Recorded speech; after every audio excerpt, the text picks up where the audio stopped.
right. Should have a standby screen, a different, more animated standby screen now. And I'm making sure you can hear me. It sounds like it's working correctly, so let's pop over this way. Good morning, space fans. It's launch day on the Space Coast. You'd be surprised that rockets are still going into space these days, but they are. We have a SpaceX Starlink mission. This is the 6th mission for Starlink going today. I'm Das. I'll be studio hosting today. We've got Chris Gebhardt, who is out at the Cape Canaveral for the NASA Kennedy Express site. He is setting up his camera, and we should have his camera feed in just a second here.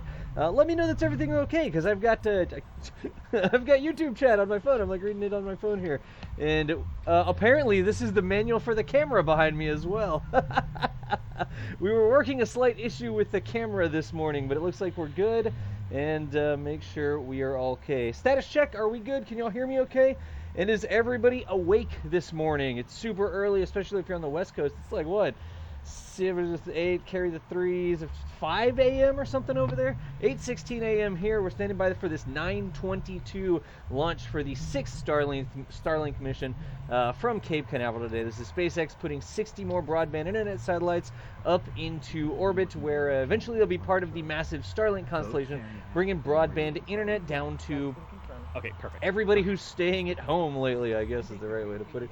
While you're watching the stream, while you're washing the stream here, while you're washing your hands here today, hope everybody's safe out there wherever you are in the world. I know we have people that tune in from all over the world, and I do hope that everybody is being safe, whatever your situation is, wherever you are around the world. We know there's a lot of stuff going on in the world today, but we do hope that everybody is safe and sound out there. So you can stand by and watch the stream with us today on a regular basis to make sure that it's nice and sanitized. But let's do this. Let's see if we can't copy over to Chris G and see if we can get some feed from Chris G out at Cape Canaveral. Let's see what we've got.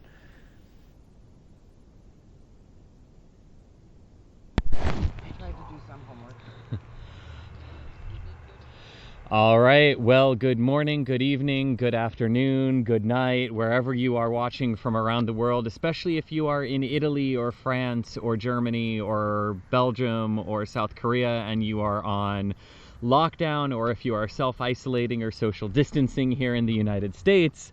Welcome to the Kennedy Space Center, where you are looking at a Falcon 9 on Launch Complex 39A, getting ready to launch the 6th flight of Starlink satellites into orbit at 9:22 this morning, which is 13:22 UTC. For those of you who do that type of conversion a lot better than what it is on the East Coast of the United States. I'm Chris Gebhardt, the Assistant Managing Editor of NASASpaceflight. It is my honor and privilege to be here to bring this to you today. This is the first launch of Starlink satellites off of Pad 39A at the Kennedy Space Center. All the previous ones have gone from Pad 40 on the Cape Canaveral Air Force Station side. It's still called the Air Force Station, but it's changing. It will change its name to the Space Force Station, but not quite yet. This is also another historic first for SpaceX, the first time that a booster will be used for the 5th time. This is booster 1048. Making its 5th flight. It has previously launched twice from Vandenberg Air Force Base in California and twice from the Cape Canaveral Air Force Station and Kennedy Space Center here in Florida. We are right now about 62 minutes away from this planned liftoff of the Falcon 9, and we are standing by to hear how that countdown is progressing. Right about now, the launch director should be conducting the technical readiness poll, which occurs at the T-minus 60-minute mark. And this poll is what confirms that the teams are... Sorry, they were saying something over the KSC loudspeaker system, but they do not have the loudspeakers active on the press site, so it's a little hard to hear what they're saying. I think they're just telling people that a launch is about to occur. But anyway, the technical readiness poll that should be occurring in a couple of minutes just verifies that everyone is technically ready to proceed down to the fueling poll and the go, no-go poll for launch, which will occur at the 38-minute mark. And we are standing by to hear that as well. But if you have any questions as we roll through, please throw them up into the chat here in YouTube. Please let us know where from around the world you are watching from. We're a global community here at NASA Spaceflight. So we'd love to know where you're watching from and where you're joining us from around the world. So we do have, the first thing we should note is it's a little foggy here. And that's some of what you are seeing, the haze or the smoke. It's not smoke, it's actually just fog. There were some pretty dense patches actually when I was driving in, right, Julia? Oh, absolutely. Yes, and let's take a moment to welcome Julia to the feed. How are you doing, Julia? Everyone. Good morning, Chris. Good morning. Wonderful. Oh, it's been a week, hasn't it? It's been quite a week. It has indeed. But it feels like we were just here. It feels like we were just here for CRS 20. Yeah. Yeah. Well, I was out on a boat for CRS 20, but yeah. And how was that? That was an interesting, choppy little ride. You were out with It was a Starfleet great Tours? view. I went out with Starfleet Tours. Yep. That was. What was it like to watch the RTLS landing from a boat? An RTLS landing, although we can normally see it coming over our heads when we're on land, it's entirely different out there, and watching it with an unobstructed view land is amazing. Yeah. I would recommend that to anybody if you have the ability to go out. Right now they're not running because putting 80 people on a boat together doesn't seem like a great idea right now. So they're not offering any tours, but wow, just watching a booster coming back to land is amazing. And it kind of helps me imagine maybe what they see when they're out on the ocean, watching a booster land on Of Course I Still Love You. That's awesome. Yeah. That had to be cool. That was cool. Yes, indeed. So yeah, so we do have some of your questions. So yeah, it's not smoggy. It's just a normal Florida fog. This happens quite a bit this time of year. When you get the convergence of the land heating, the ocean heating, and the cooling and everything in March here in Florida. So it's nothing to worry about. In fact, it's quite it's burned off quite a bit just since I've been here for the last 20 minutes getting set up. We have a clear view of the VAB right now. Yeah, and the VAB top was kind of covered when I got here, so it'll be clearing nicely. There aren't a lot of clouds in the sky either, so we should have excellent tracking shots of this as it lifts off here in 59 minutes from now. So let's go ahead and take some of your questions. Pascal Schubert wants to know, is there any way to stream the callouts from SpaceX from their mission control audio nets? I know for CRS-20, they put the audio nets up on their YouTube channel, starting about 30-ish minutes or so before liftoff. So if they do that again, yes, we can bring them to you. If they do not make them public via their YouTube channel, then we cannot, because those call-in numbers are for media only. But if they do make them available on YouTube, then we can, very much so.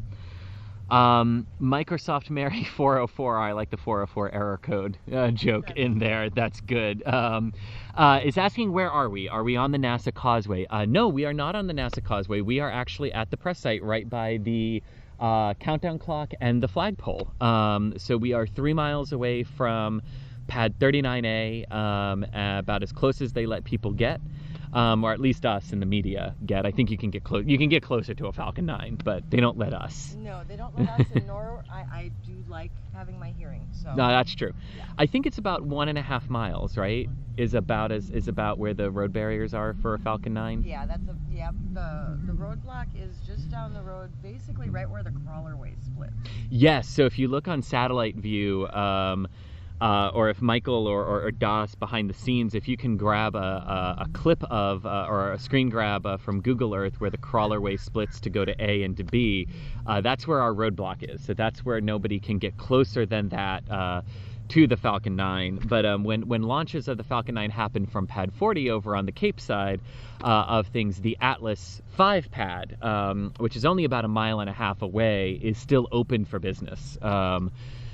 So you can definitely get a little bit closer than you could definitely from the shuttle, from SLS when it's ready to go. And likewise, the SpaceX pad is still open when there's an Atlas on the pad and launching. And that is where their launch teams fall back to once they no longer be at their pad. So alternately, they go between, if they're launching at 39A, then they fall back to 40, and vice versa. There we go. There we go. So Richard wants to know, is there already a launch date for the next Starlink mission? And greetings from Germany. Well, hello, and hope you're staying safe over there in Germany. But no, we do not have a launch date yet for the next Starlink, for Starlink 7.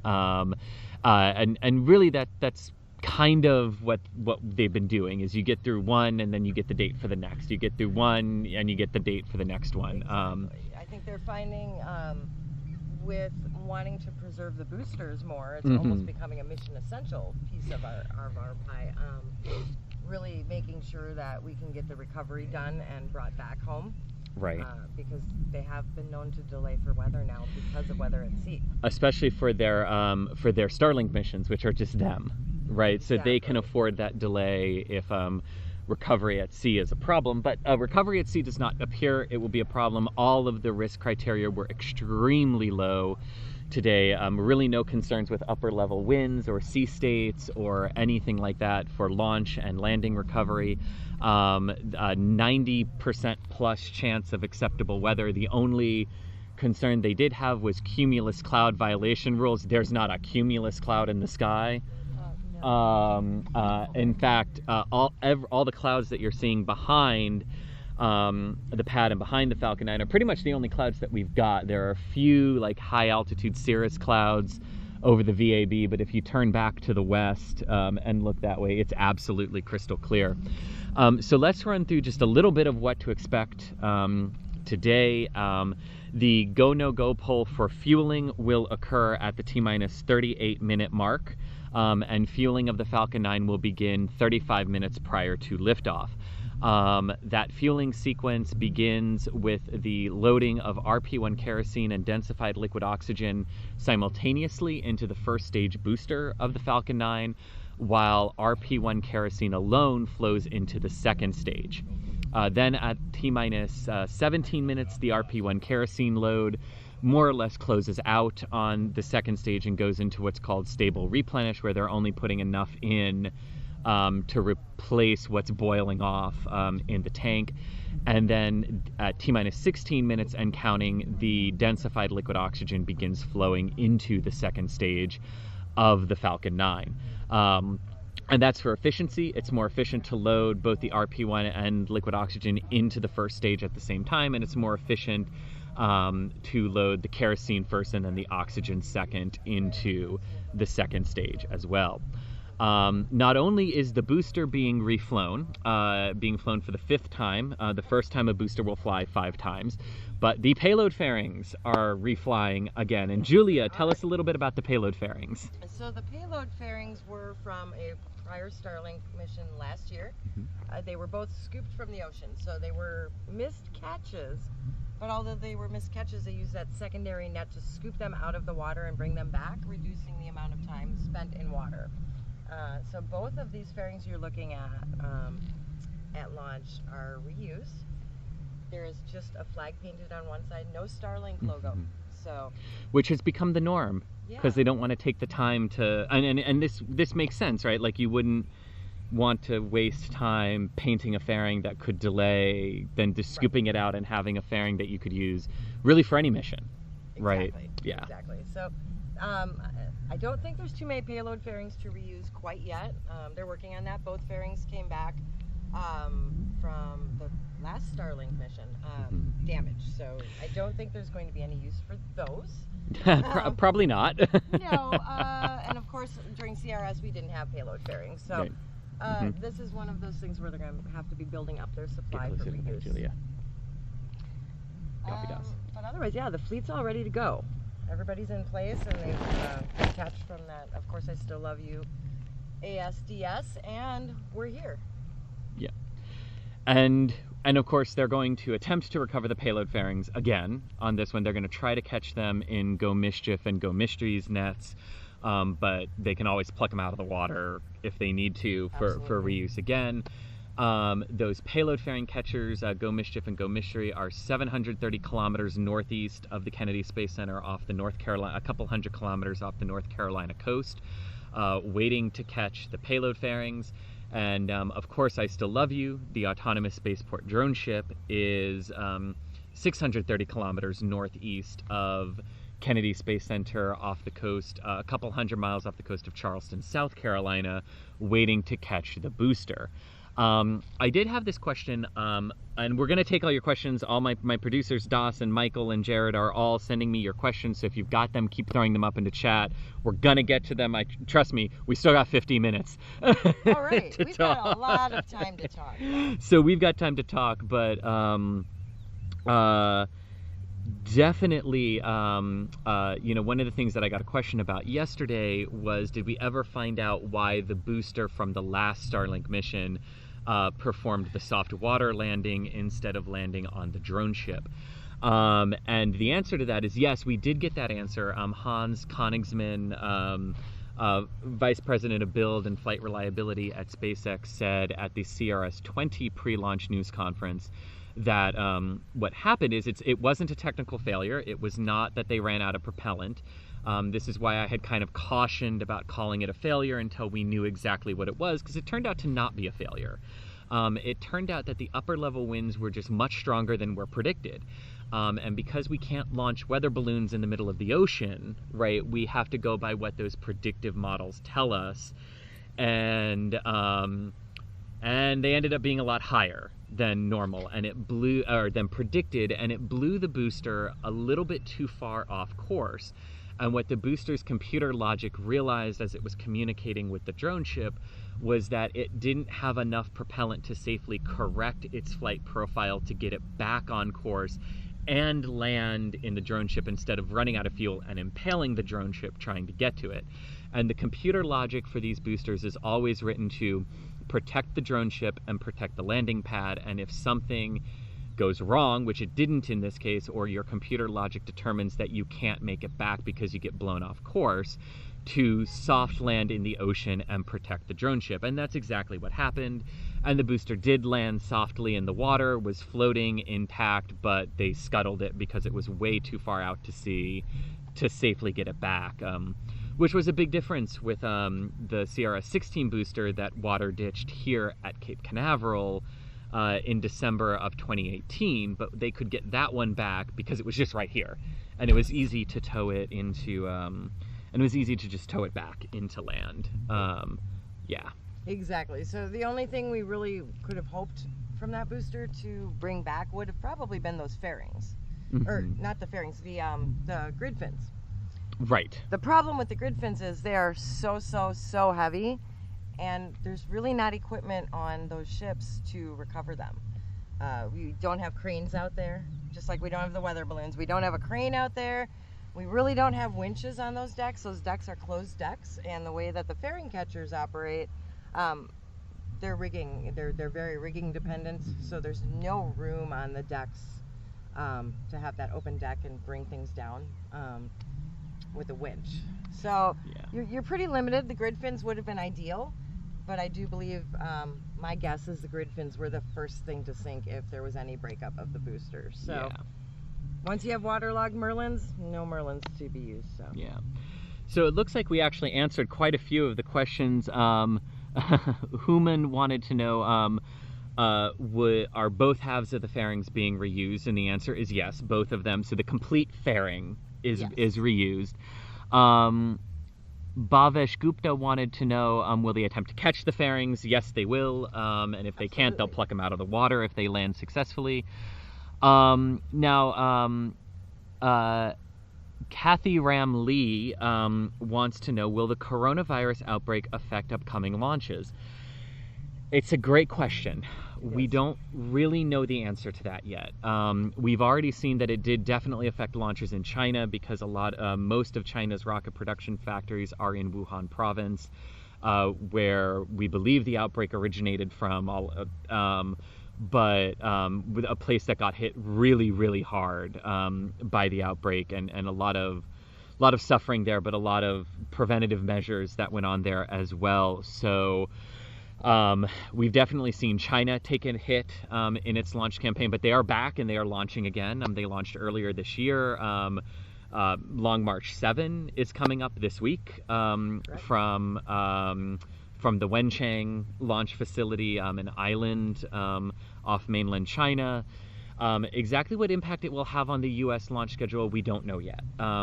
What we do know as of right now is that after this mission today, the next one off the Eastern Range here in Florida is the Atlas V with the Advanced Extremely High Frequency 6 satellite for the U.S. government. That is currently targeting 2:57 p.m. on the 26th of March.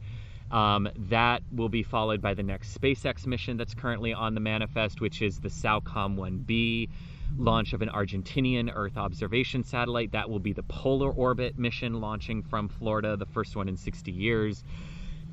That's what we know now.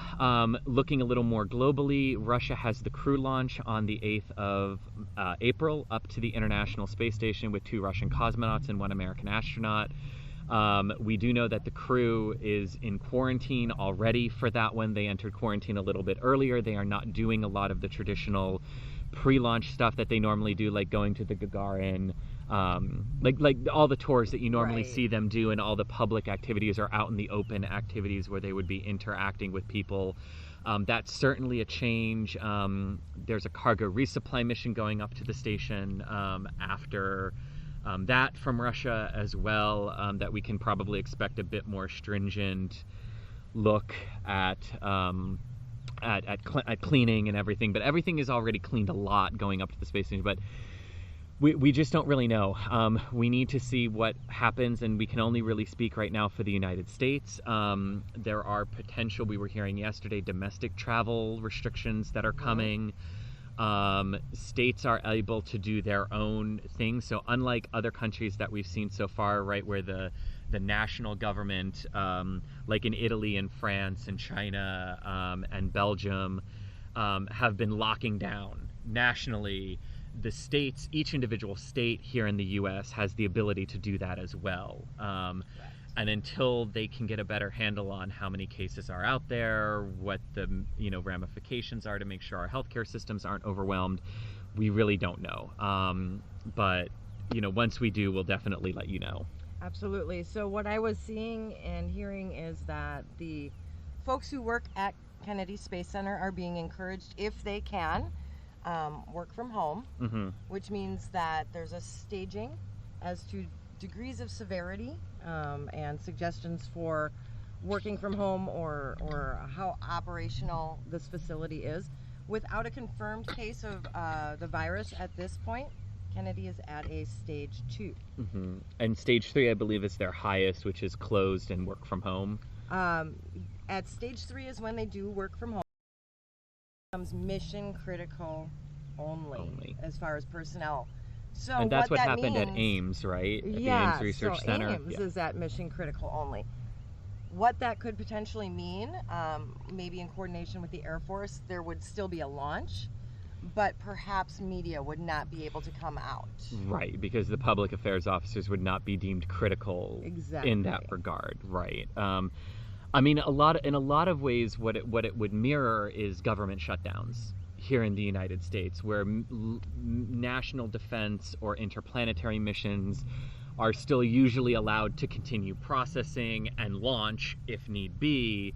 Right. But public affairs is not critical, so you don't have a media presence to cover them. Exactly. In that regard, yeah. Okay, so Andrew has a question here. Have you heard whether the Falcon Heavy side boosters from last year's missions of Arabsat 6A and STP-2 are being converted for regular Falcon 9 flights, or are they being kept in storage for a couple years? Whether or not they're being converted, we don't know, but they certainly can be. They can take off those aerodynamic nose cones, and put an interstage on them if need be. They are convertible back and forth between side booster configuration and regular Falcon 9 first stage capability. There doesn't appear, at least at this point, there has not been a need on their manifest to do so.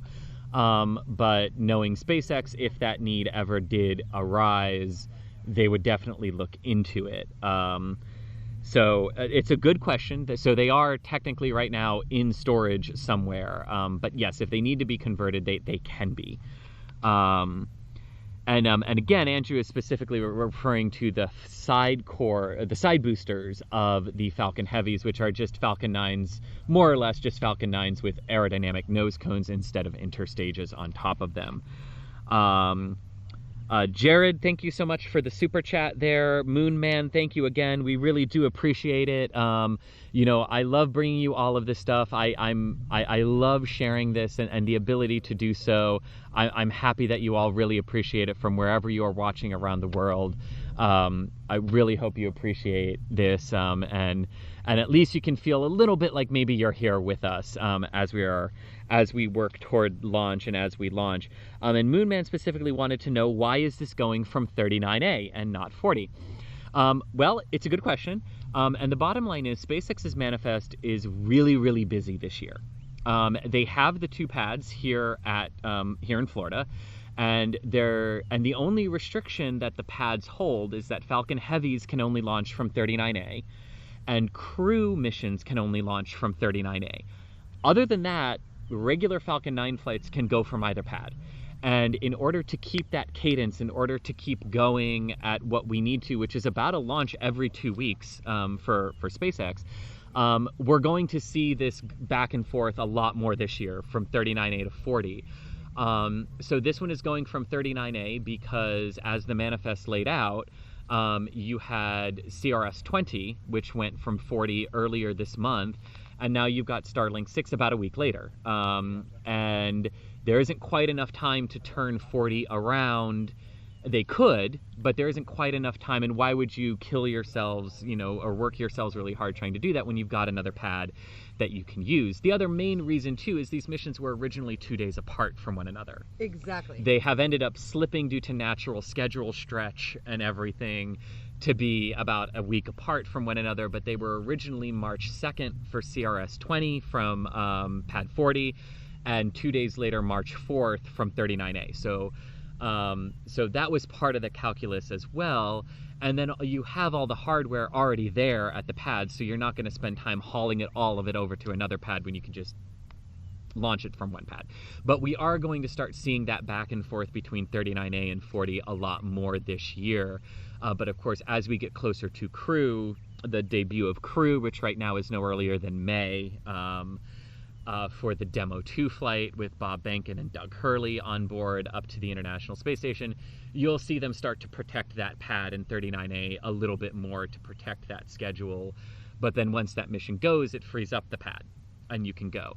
And another thing to note too is that 39A can be converted back and forth between Falcon 9 and Falcon Heavy relatively quickly, and they can support a maximum based on the environmental impact report. Now, this is not what the manifest is calling for, but it's what they can support. They can support 10 Falcon 9s and 10 Falcon Heavies from 39A each year. So a total of 20 missions off that pad in the various configurations is the maximum theoretical that they could support. That's not what the actual manifest is, but it's what they can do. All right, 8:44 is where we are at, and Pauline just arrived. Hello, Pauline. Good morning, Pauline. So 8:44, and on the back end, Michael and Das, how are we doing? Is the Countdown Net live by any chance on YouTube or anything? Just wondering there, as they'll tell me that in my ear. As they do. Okay, so no countdown now yet, but things are still progressing right now. So as we wait for the go, no go poll, which should be coming up here momentarily, and then the start of fueling operations, 22, 12, 02, 52, which should be relatively quick, relatively soon here in the next couple of minutes, so they should be polling right about now. But as we wait for confirmation of that, Harry Stranger wants to know, could they start launching weather balloons from the support ship? This is a Julia question. Well, Harry, I have read that it is possible. When we were talking about that last mission and the high winds, it is possible for them to start sending weather balloons out at sea. Which ship they send them off of, I honestly couldn't tell you. But that is a possibility, so that they can feed the correct data into the system so that the booster can make the right choice. And we did just hear from 39A a pretty good ground support system vent, which we like to hear before fueling. But of course, we will have that confirmation coming up very shortly from SpaceX. It is an instantaneous window, even though there's a window on the weather front, but it is more or less instantaneous today. They do target the center of the window, of a 10-minute window, which means they do have 5 minutes of wiggle room within there. They, of course, once they start fueling, they don't like to stop. Right. But they can if they need to. We know there's a recycle hold point at the T-minus 13-minute mark. If they go past that, and then it just becomes that matter of how much time is left in the count, what the problem is, and all of that stuff. But it's kind of good to think of these as more or less instantaneous, which a little bit of wiggle room, but not a lot. Not a lot. Not a lot. So next question we have here from Drew Brickwell. Will future CRS, so the cargo resupply missions, launch from 39A because they will use Dragon version 2? I feel like that means they could late load vertically with the CAA. So you are both correct with a caveat, because there's always an if or but when it comes to spaceflight. So the cargo version of Dragon 2, which is slightly different than the crew version of Dragon 2, can launch from both 39A and 40. You are correct, they can do vertical late load at the pad for those cargo missions on 39A because of the crew access arm. They can just walk all the experiments across and put them in, which in some ways is easier. But they also have the ability to do horizontal late load with Dragon 2 capsules at pad 40 as well. So the cargo Dragon 2 missions up to the station will much more likely just be a matter of pad logistics and what you need and where the various pads are in their flows for the different missions, whereas the crew Dragon 2 missions to the station and the private astronauts with Axiom and also the Holy private flight that were announced a couple of weeks ago, those have to go from 39A because they need the crew access arm obviously to board. Right. There's a whole process to being human rated. Right, exactly. And the crew access arm is a major part of that. Yeah, you kind of need that to get people in the... Yes. So I hope that answered your question there. Passeron wants to know, why doesn't SpaceX just use Starship for this when it starts flying? Why use the Falcon 9? I'm assuming you mean for Starlink missions. Well, here's the thing with Starship. It needs to fly first, and they need to get a really good handling and idea of how it's performing in reality versus what the models are showing. Now, usually those performances are very, very, very close together, but you always want to validate what your models are telling you with real-world flight experience. And you know, they had that, you know, model showed that everything would be fine with the pressure testing on Starship 1, and there was an issue, right? So you know, one thing that they really want to do first is prove what Starship is capable of doing before they start using it in its various possible configurations. So is it possible that Starship might eventually be used to launch Starlinks? Of course, it's possible, right? There is a cargo variant launcher of Starship, but I think an important part to remember here is the drive within SpaceX to use Starship first and foremost for the Mars colonization efforts.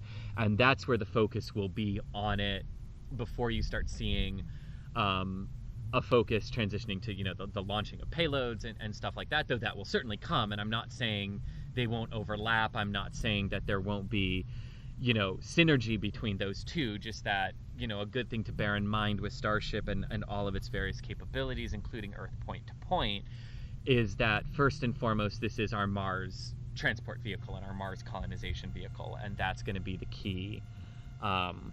That's really going to be the key there. So, real quick, I think I'm going to throw it over to Das real quick, if that's okay. If Das, you want to kind of give us your own take on this fifth booster reflight, and things like that, and we're going to step off. Julie and I are going to step off for just a couple of minutes here, but then we will be back.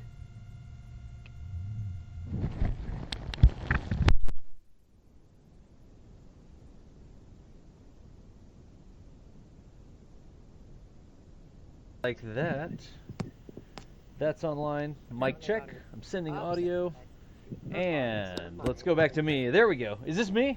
Let me see if I appear here real quick. Yes, I am here. So I need to go ahead and mute them out of Discord, it sounds like. So I won't be able to hear what they're saying over there. But again, Chris and Julia standing by at the Kennedy Space Center press site. There was a question earlier about where they were, and y'all can hear me, right? Tell me you can hear me. I'm pretty sure you can hear me. I mean, I can hear me. I'm watching the stream on my phone to make sure that you can hear what I'm saying. Anyways, there's a little bit of a trick when you have a live camera out in the field that people are talking to, and then a remote host back at the studio, then another live camera somewhere else, etc., etc. But we're working it out. So there was a question earlier about where Chris was going to be watching from, and so I've actually brought this up on Google Maps. Let's see if I can bring this up all the way on. Yeah, there we go, on Google Maps like this. And Chris is currently at the Kennedy Space Center press site, right? So if you're looking at this right here, if you're looking at this right here, you have the Cape Canaveral Air Force Station is over on this side. This is the main NASA complex. So the big building right here is the VAB. And Chris, this is the press center parking lot right here. See? Right here. So when they watch the launch from the press center, they are usually right along this. You see this right? Look, this right here is the countdown clock. It's the big multifunctional display that's out there, and it's got the rocket behind it. And when you're at the press site looking at 39A, this countdown clock is usually where we're standing. For the last launch, for CRS-20, we had our camera set up right behind the countdown clock here. But Chris is probably somewhere right in this area, if I'm not mistaken. I know they'll correct me if I am mistaken. He's going to be right around, let's just put a pin down here, right? Measure distance, like that.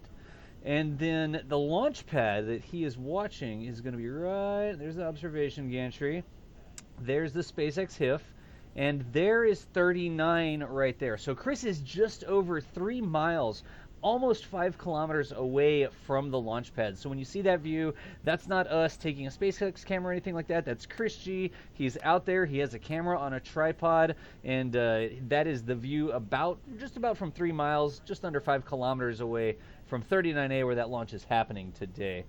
So I will say, Michael and studio, Chris G, I cannot hear what Chris is saying. I had to mute him because there was some back chatter there. So y'all tell me in Discord whenever it's ready for Chris to come back on. I will be waiting to see that in Discord. But that's about where Chris is on the map, watching from the press site there. A lot of good questions again in YouTube. We appreciate everybody coming through with the questions. Oh, yeah, we could do that, I guess. Normally I leave that up there, but I'll do that. Let's pop back over to this way. I have the map in the background and stuff like that. Again, I know that there are questions coming through chat. Oh, Tom Haas, you're welcome. Thanks, Das, for showing you the location of Chris and teams. It's always curious. Somebody always asks, like, oh, well, how far away, da-da-da-da-da. And it's nice to see on the map, like, oh, if you're watching from Playa Linda's right up here, so you can show where Playa Linda is in reference to 39A. If you're watching from 401, so sometimes you'll see 401 down here at Cape Canaveral Air Force Station. Oh, wow, no, I'm actually further away than that. 401's way down here. This is the cruise terminal down here at Port Canaveral. And if you're watching from 401, you're going to be right here at this rocket launch viewpoint. This is a great place to go and watch launches from. It's open to the public. You know, you have KSC VC in there. KSC VC not doing anything specific today, but they'll have the Saturn V Center. Let's see if we can find that. Yeah, there's the Saturn V Center, the Banana Creek launch viewpoint. This is a place you can actually buy tickets, and you get on a bus and you go and you watch the launch from here. So if you were watching, wow, that's 20 miles. That's not what we wanted to do. Look, I've got my little pins all over the map. Literally pins all over the map. So if you're watching from Banana Creek, you get about 4 miles away. So you're about a mile further away than the press can be from the press side if you buy those tickets from KSEVC and you watch from Banana Creek over there, the Saturn V Center. But there's all sorts of places to watch these launches from. I mean, Titusville's right here, and if you're just over here anywhere on the coast, on the shore of Titusville, you can see the launch. As it turns out, the rocket goes into the sky, and you can see it from Orlando. Look, Orlando's all the way over here. It's about an hour, 45-minute drive away from the Cape, depending on how far on the Cape you are. And you can see these rockets launch from all over the Space Coast. There's a reason they call it the Space Coast. But let me see if there are any other questions. I can't see the chat right now, so let me pop back over. Who is he? Wait, me? You're not talking to me, are you? Roberto Edwins, do you mean they might be Das? My name is Das, and I run the Kerbal Space Academy. I also do, for the past 5 years, launch reporting sort of stuff. I take live stream cameras all over the place. I was out on a boat for OFT1, and I've been all over the map doing these launch coverage. So I have been to all of the locations that I'm talking about. If I'm talking about Banana Creek, if I'm talking about Saturn V, seeing the rockets from Titusville down at 401 up to Playa Linda, I have watched launches from filmed live stream launches from just about everywhere that I talk about on the Space Coast. So there's so many good places to see, both badged as press with official NASA like Chris is today, and all the way back as just a member of the public who just took a camera out there and wanted to live stream it. So I'm still standing by here. Let's see here if I got any other questions. And I'm also watching. I'm watching for Chris to come back because I cannot hear Chris right now. I didn't want to spend their back chatter. Yes, I cannot hear you. That is correct. I need you to type into chat. I need you to type into chat if you have information for me. All right, there you go. So it sounds like Chris G is ready back down there at the Cape, and we are going to switch back to Chris G camera. Again, Chris Gebhardt is right here down at the Kennedy Space Center. He's parked right around the turning basin here. This is the countdown clock on the press site, and when we switch back to his camera, he's going to be somewhere right in here, just over 3 miles, under 5 kilometers away from 39A, where we're waiting for the launch of the Starlink mission today. So let's switch back over to Chris, like this.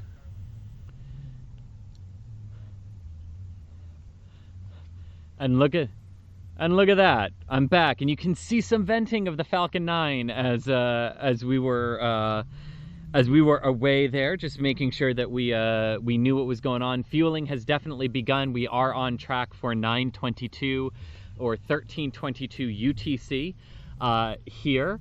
And Das was doing a great job overviewing, all the different places that we can view things from the Cape Canaveral, from the Kennedy Space Center side and the visitor complex.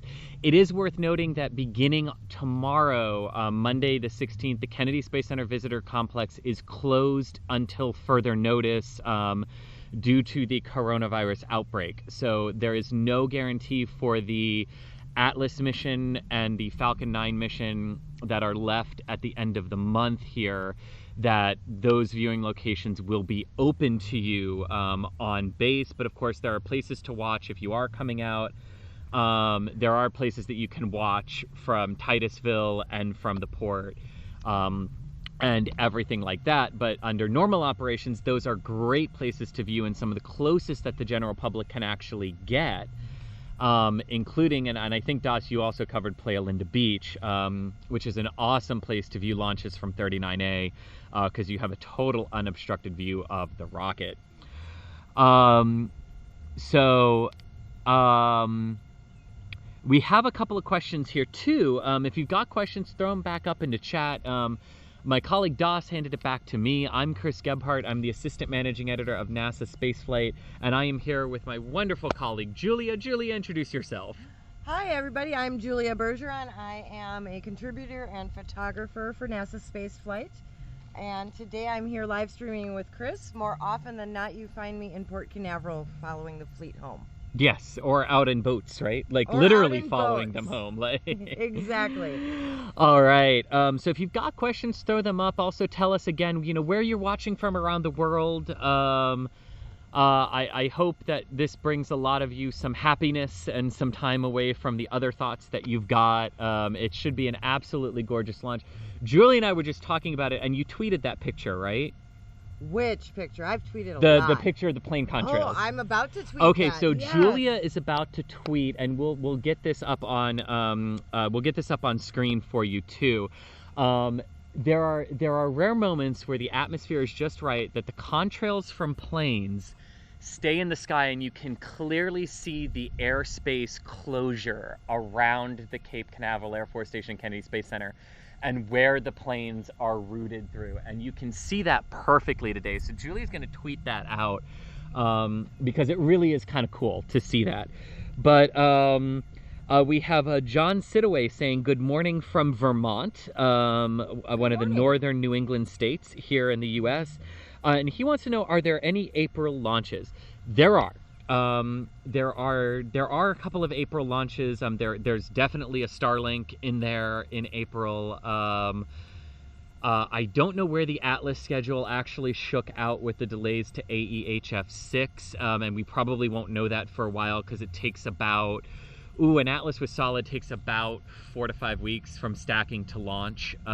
So probably not an Atlas in April at this point. But definitely a couple of SpaceX missions in April, as we know about right now. That's just here in the US. The European Space Agency, Russia, China, Rocket Lab, all have missions in April. The biggest one in April is the crew launch up to the International Space Station on the Soyuz MS-16 from the Baikonur Cosmodrome. The first crew launch on the Soyuz 2.1 rocket, and the first crew launch to not take place from Gagarin's start is coming up after that pad was, kind of retired at last year. So that's the big one in April. That's April 9th.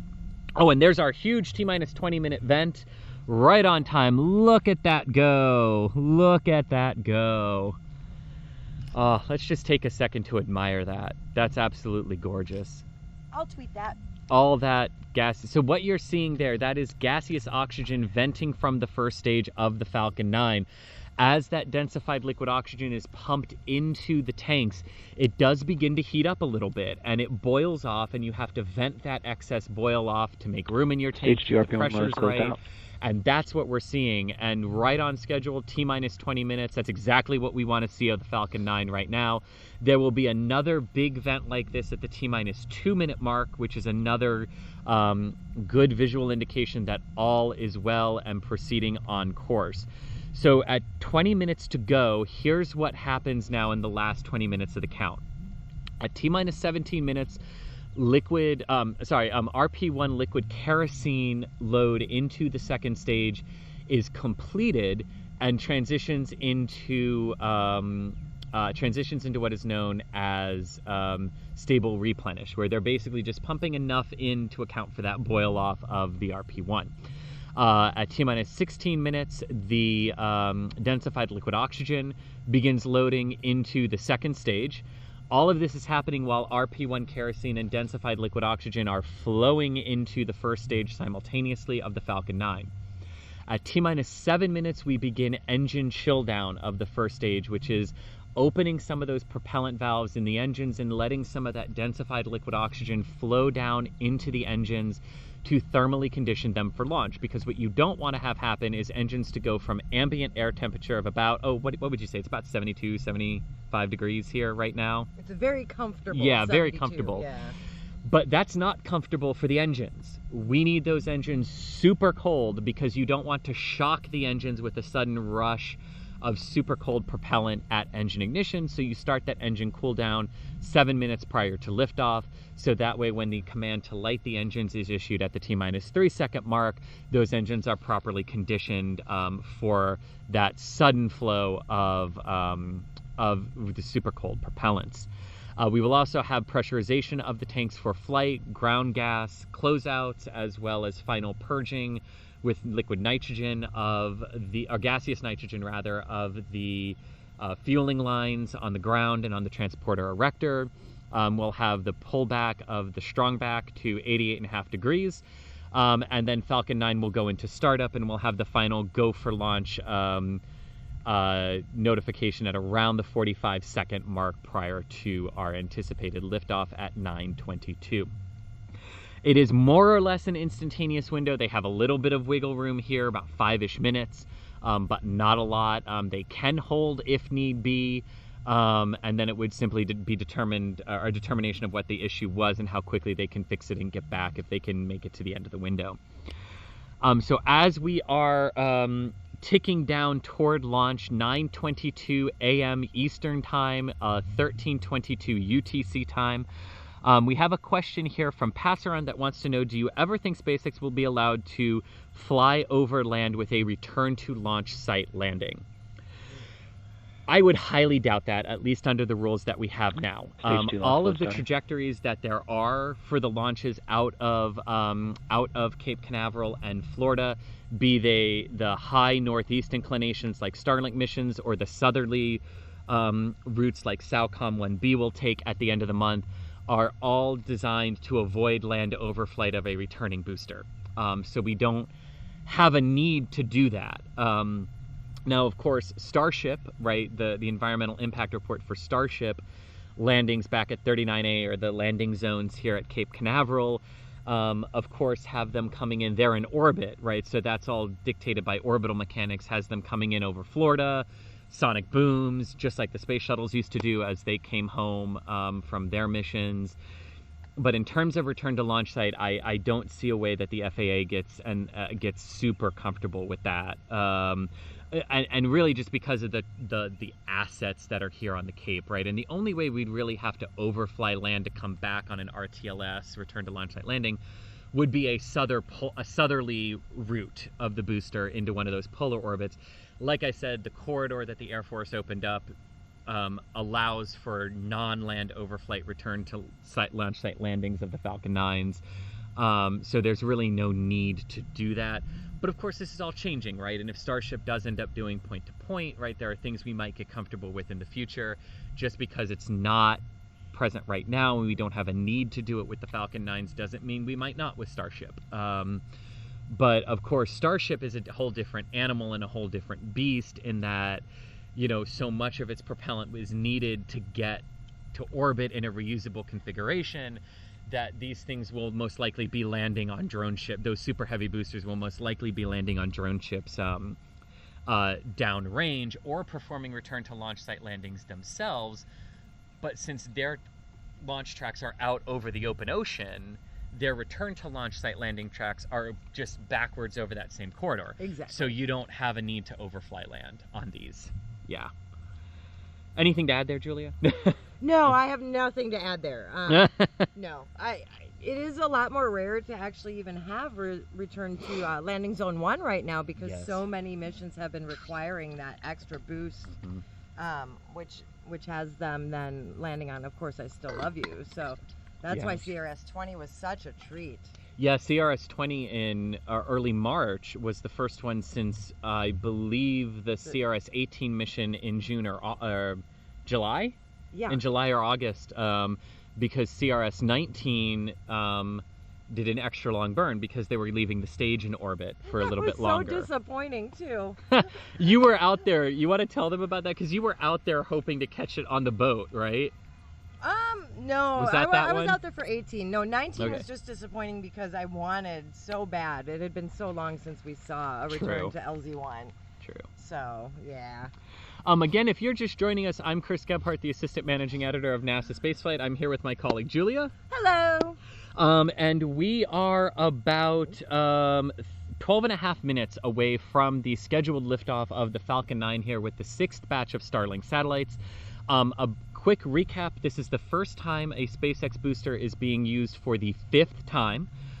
It is booster 1048.5, the 0.5 indicating how many times it has been launched. the 1048 indicating the number in the sequence that it was constructed, so it was the 48th booster constructed. The payload fairings are also being reused. They were used on Starlink Flight 1 last year. They were scooped out of the water. These were not ones that landed in the nets of Go Mystery and Go Mischief, but they were plucked out of the water and refurbished, and they are being reflown again. Of course, I Still Love You, the autonomous spaceport drone ship, is stationed 630 kilometers northeast of the Kennedy Space Center, about 200 kilometers off the coast of Charleston, South Carolina, waiting to catch the booster as it comes into land on it.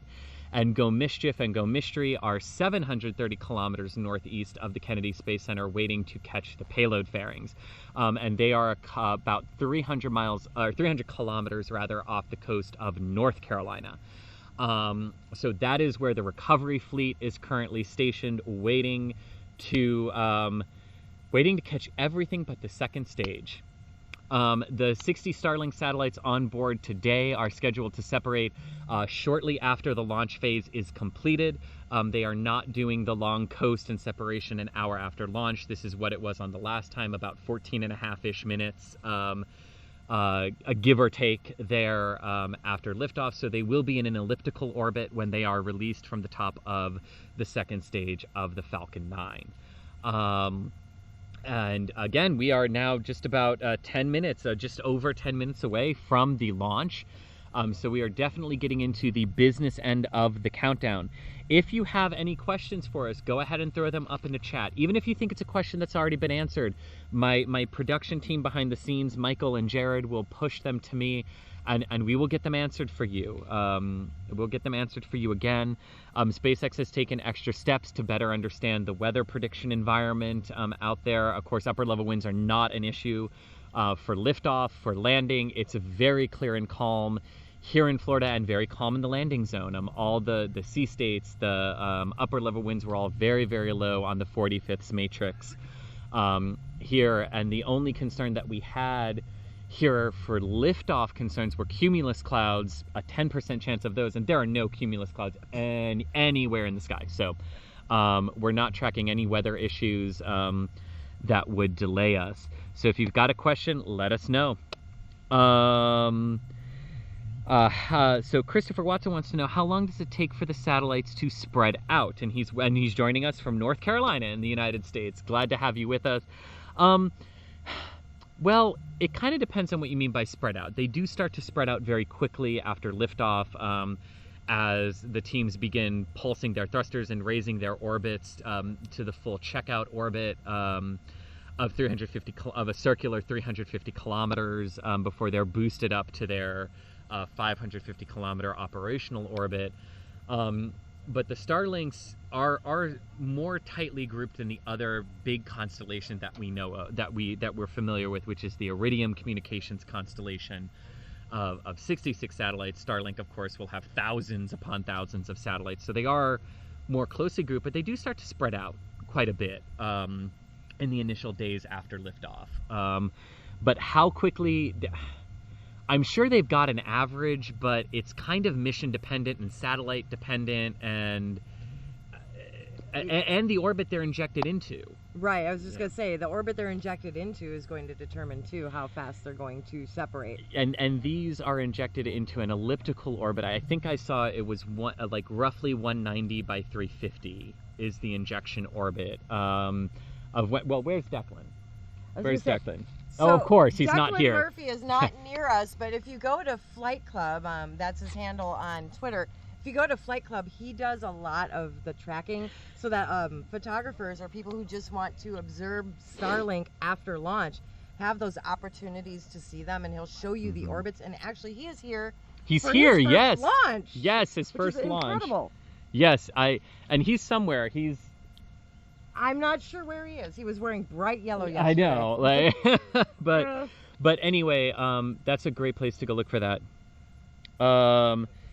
And yeah, Julie, do you want to just skip down real quick for me, real quick? All right. Yeah. What am I doing? Just talk. All right. No, sorry. So Chris tells me just talk. Okay. Well, I am seeing venting out there at the pad, and we're not quite at that T-minus 2 minute vent yet. Oh, those didn't come through. Can you put them up in the All right. question? No, we're still looking for Declan. So what's really handy is you can also use Flight Club if it were a night launch. That's how a lot of us get our trajectories for placement. But this comes in handy to watch. Hopefully, maybe even tonight we can see a Starlink trail. I believe Florida will be in luck in the next few days. So we are 7 minutes away from the anticipated liftoff. So engine chill down of the Falcon 9 has begun. They have opened those valves to begin letting the densified liquid oxygen, the super chilled liquid oxygen, flow down into the engines. A couple super chats here. Noon, thank you so much. Moonman22, again, thank you so much for the super chat help. We really do appreciate it. It does certainly help us out a little bit more. We love bringing you these things, and we love being here. So we're happy that we get to like bring you along. It's as Das calls it, virtual field trips, right? I like virtual field trips. Yeah, and hopefully this lets you guys, when you're not able to be here for a launch, you know, make you feel a little bit like you're here with us, and experiencing what we're experiencing as these rockets launch, because there's nothing like it. I've cried at launches. I know you have too, Julia. I have. And today is actually not the first time I have watched a launch from Kennedy Space Center or from Cape, but it is the first time I am watching it officially as Stage 1 so RP1 this is the closed first out. time I personally have watched right next to the countdown clock, which is amazing. I know. It's a beautiful view. It really is. It really is. Jared, again, thanks for the super chat, man. You know, we really appreciate it. So a couple more questions before we get to liftoff. Stephen Unifan, what kind of fuel is being used today? Densified liquid oxygen and RP1 kerosene is what are the propellants and oxidizers for the Falcon 9 first stage and second stage. VR Ray of Minneapolis wants to know, what does this launch bring the total number of Starlink sats to? Ooh, someone behind the scenes, what does this bring the total number of Starlinks to? Over 400, I believe. In terms of the ones launched, I mean, 60 times 6 would be 360, plus 2 would be 362. Yeah. So there we go, 362. Math, yay! And that's assuming 60. Yeah.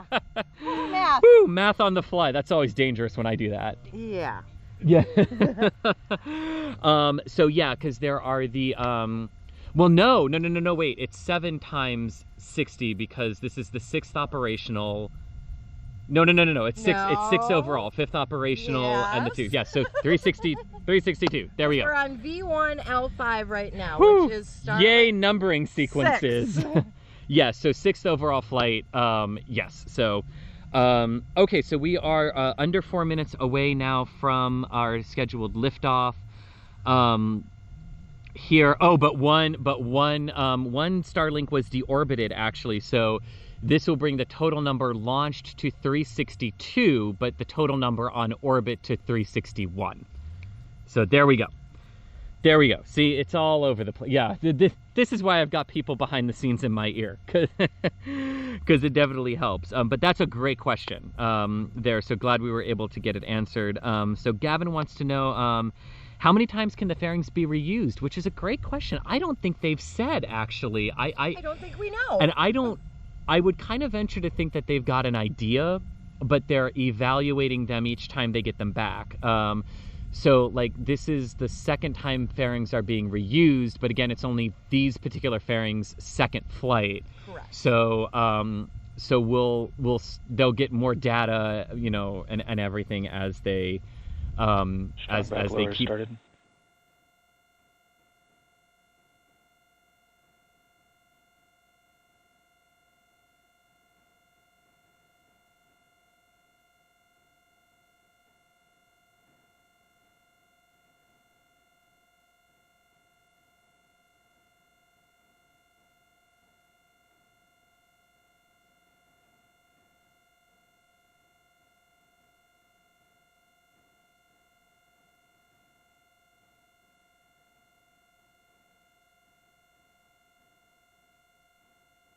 really quick for the liftoff, so that we are ready to track the rocket as it lifts off here from 39A and heads downrange. It will, so after liftoff, it will perform the pitch and roll maneuver. The strong back has retracted to its pre-flight 88.5 degree retract position, but after liftoff, Falcon 9 will perform a pitch and roll maneuver that will put it onto the proper azimuth or trajectory for a 55-degree inclination. And again, the target orbit insertion is roughly 190 by 350 kilometers. So here we go, under 2 minutes and counting. It's a good day. The Ides of March have always been good for liftoffs. It's Ides of March today. It's the Ides of March. Yeah. I know, right? Actually, the first launch I saw as press was on March 15th, 2009, standing right here, the shuttle Discovery on STS-119. So 11 years ago was the first time I was here as media. 11 years to the day. Wow, and it's my Wow. Wow. Oh, time flies. That seems like yesterday. There's our big vent at T-minus 2 minutes. It's like a rocket burps. Ground gas. It's like a rocket burp, Julie. I love it.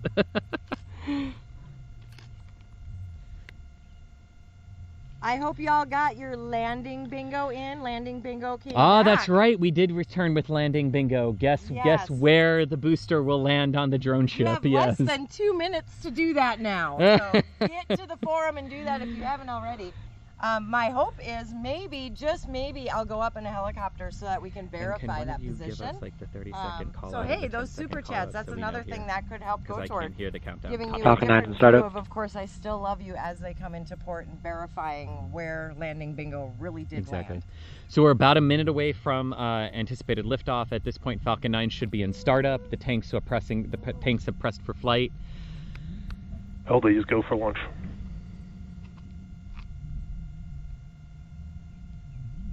We should get a nice plume. Falcon 9 is go for launch. We just heard yelled over the commnet here.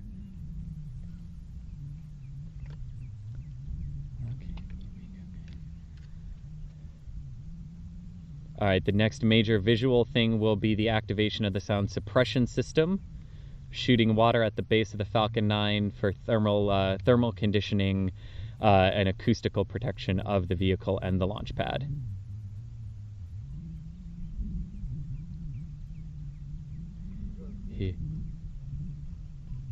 Oh, T0, and it looks like we have had a on-pad abort. Falcon 9 did not lift off, but the engine's lit. Oh, okay, standing by, folks. That most likely means we're done for today, but stand by. It does look like we had an on-pad abort here. So tell me, guys, on the back end what they're saying here, if anything. All right, so we are seeing a large plume. That would be the plume we normally would have, except there appears to be that on-pad abort. Okay, the launch net is very quiet right now as well, but we did have an ignition of the Merlin 1D engines on the launch pad, but a shutdown and an abort on the launch pad. Teams right now would be in the process of safing the Falcon 9 and returning it into a stable configuration. At this point, given the very short duration of the window and the fact that they usually recycle to T-minus 13 minutes, this means we are done for today with a 5-minute launch window, but standing by to hear exactly what they're saying. An engine issue of some kind at Merlin engine startup is what they are saying over the commnet right now. This is why we light the engines but keep the vehicle clamped to the launch pad to do engine health checks prior to liftoff. SpaceX has had an on-pad abort before with one mission from several years ago. Several years ago on 40. Pad 39A also no stranger to on-pad aborts during the space shuttle program as well. But again, if you are just joining us or you're wondering what we saw there, we got very close to T0. We had the ignition command of the Merlin 1D engines, but we did not have a liftoff. And over the commnet, they did say there was an engine issue. Given the fact that there is only, oh, sorry guys, I totally bumped the camera there. My apologies. Given the fact that we only had a 5-minute long launch window and the need to recycle back to about the 13-minute mark in our countdown, it does most likely mean we are done for today, but we are waiting that official word from SpaceX. The countdown was, of course, yes, an engine power issue is what they just said over the net. So an engine power issue with one of the Merlin 1D engines on the base of the Falcon 9. Again, if you are just joining us, we had an on-pad abort of the Falcon 9 rocket on 39A. The engines were commanded to light at the T-minus 3-second point. And they came up, but we had an engine power issue on one of them. And the scrub is confirmed, again, that was pretty much a given by the fact that they have to recycle at least to the T-minus 13-minute point, and we only have a 5-minute window. But we have scrubbed the launch of the Falcon 9 for today from pad 39A. Again, if you are just joining us, here's what happened. We had a flawless countdown and fueling of the Falcon 9 for the liftoff of the 6th round of Starlink satellites. We had engine start commanded at the T-minus 3-second mark. All engines came up, but we had a engine power issue on one of them, which triggered the shutdown and the stop of the countdown prior to the moment that T0 was reached. So that is technically an on-pad abort for the Falcon 9. It is not the first one Falcon 9 has endured. Teams are currently safing the rocket, getting all the systems back into safe configurations. The transporter erector has been put back alongside the rocket into its full 90-degree vertical location. This is an excellent visual and an excellent example of why we light the engines with enough time to do health checks before releasing the vehicle for flight. The Merlin 1D engines ramp up to full thrust very, very, very quickly, but even SpaceX holds that rocket to the pad for a little longer than necessary to make sure that all the engine health checks are good and functioning properly before releasing the rocket for flight. So we did have an on-pad abort.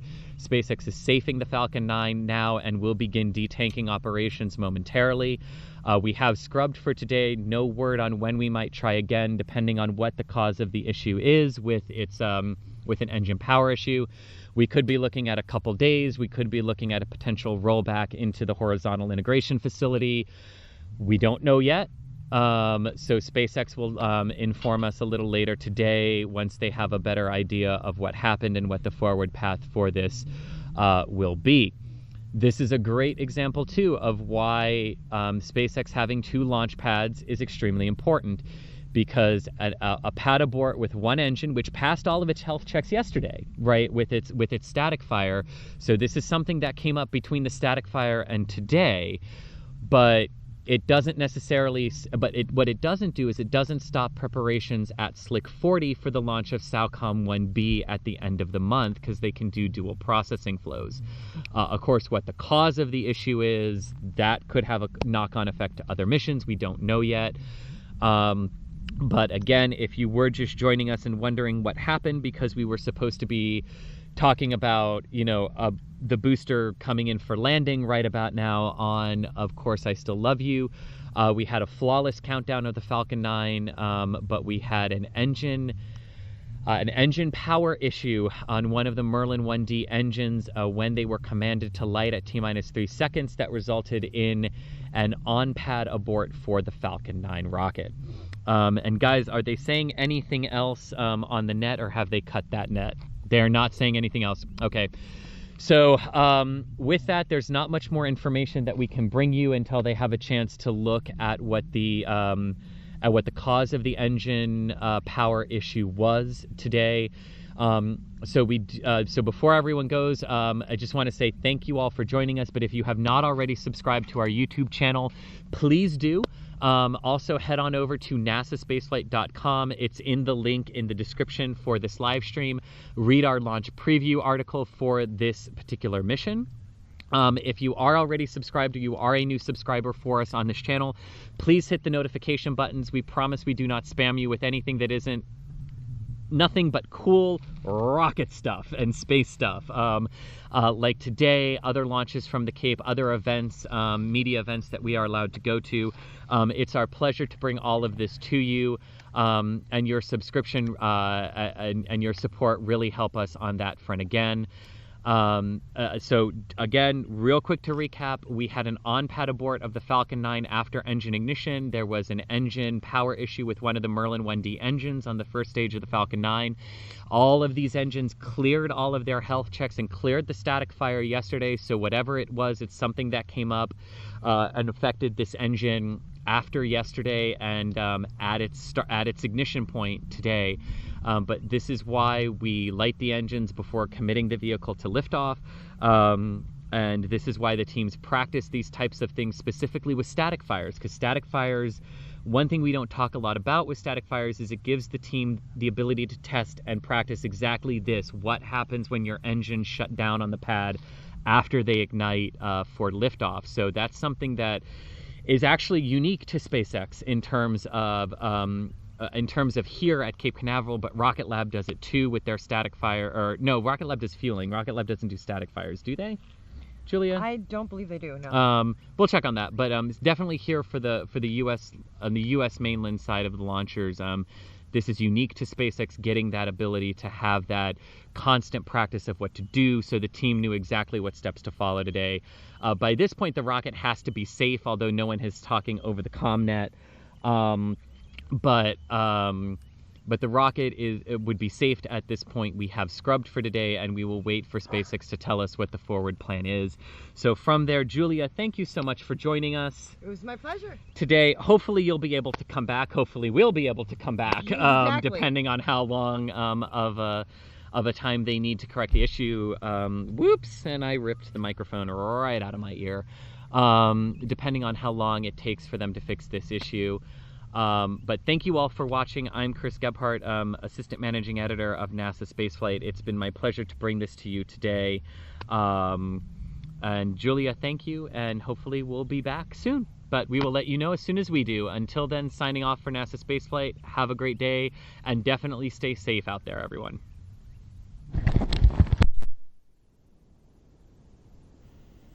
All right, mic check. Back to the studio over there. You just heard Chris G sign off. Audio's working, so we've got that going for us, which is nice. Like Chris was saying, that was a pad abort.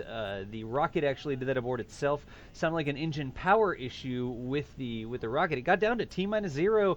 It looks like the engine's actually lit. We got that big plume. I've actually got a replay up over here that we can see what just happened. I'll put myself on the camera there as well, but weird, this is at 27 seconds out. This is just a replay from the official webcast, and you see all the venting, everything's going fine here. Those contrails were kind of getting me up there, those contrails that were still in the sky. But Falcon 9 at this point of the launch was all on its own power. Falcon 9 was doing its own thing. It's the Falcon 9 computers that decide what's going to happen now. And you can see here we're already down to 7, 6. This is a replay. Again, this is a replay. Down to 3, 2, 1. You get a little bit of a poof. You get a coming out the side over here, but the rocket does not go anywhere. You see some puffs of venting out of the top there as well.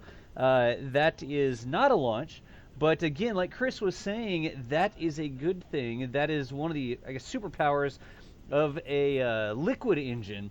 Just like the shuttle used to do, they can actually turn these liquid fuel engines on, and the computer checks them out in the milliseconds before the rocket's released from the pad. The computer's running all these checks to make sure that everything's healthy when the engines are turning on. Space Shuttle used to do it a couple seconds before they would actually release. Compare this to like an SRB, like a solid rocket booster. Once you light those solid rocket boosters, like the white sticks on the side of the shuttle, those things are going. Once the SRB is lit, that rocket is not staying on the pad. But the liquid engines, they can actually turn them on, they can ramp them up, they can see if they're healthy, and this happens in split seconds before the launch, less than a second before that rocket is released from the launch pad.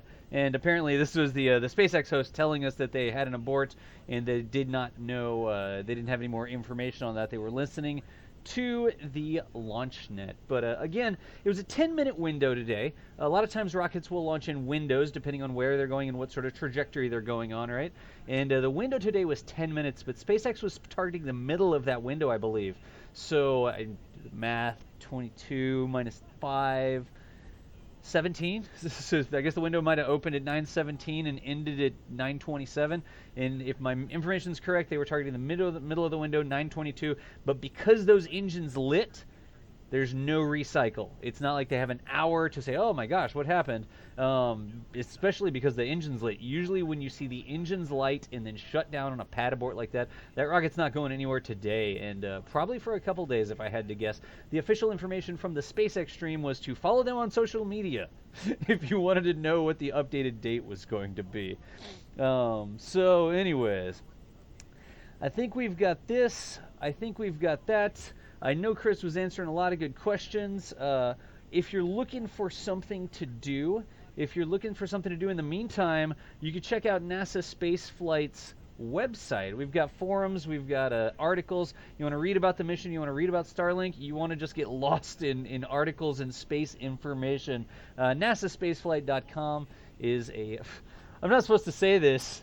Chris is going to be like, dude, Das, cut it out. But NASASpaceflight.com is a great resource for information if you're a space super fan, like most of the people watching the stream are right now. I actually am helping NASASpaceflight.com as one of the remote hosts because I stream on Twitch, right? That's my gig. I've been doing it for 5 years. And when I streamed on Twitch, I would always trust NASA Spaceflight for accurate information. You get all sorts of wacky information from all over the internet, and I would bring it up on my stream, and I'd be like, wow, if it's on NASA Spaceflight, that's probably a source that we can trust. And that's how I first got introduced to NASA Spaceflight. So anyways, it's NASASpaceflight.com. You can follow them there on Twitter at NASA Spaceflight. I'm Das. I'm the studio host. I'm K-Space Academy. I also play a lot of Kerbal Space Program over on Twitch, where you can find me at twitch.tv/DasValdez. But we are going to go ahead and spool down the stream for today. Again, that pad abort for the Starlink mission that would have been the 5th flight of a SpaceX booster. But again, as we always say, you'd rather be on the ground wishing you were flying than flying wishing you were on the ground. I could say that on this stream, right? I got that from Tori Bruno, but whatever. It's all rocket engineering. We'll go ahead and shut down the stream for now, and we will see you nerds next time. Thanks as always for joining us, and we'll see you around. I'm also the guy that has the click to turn off the stream, so bear with me a second.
All engine running.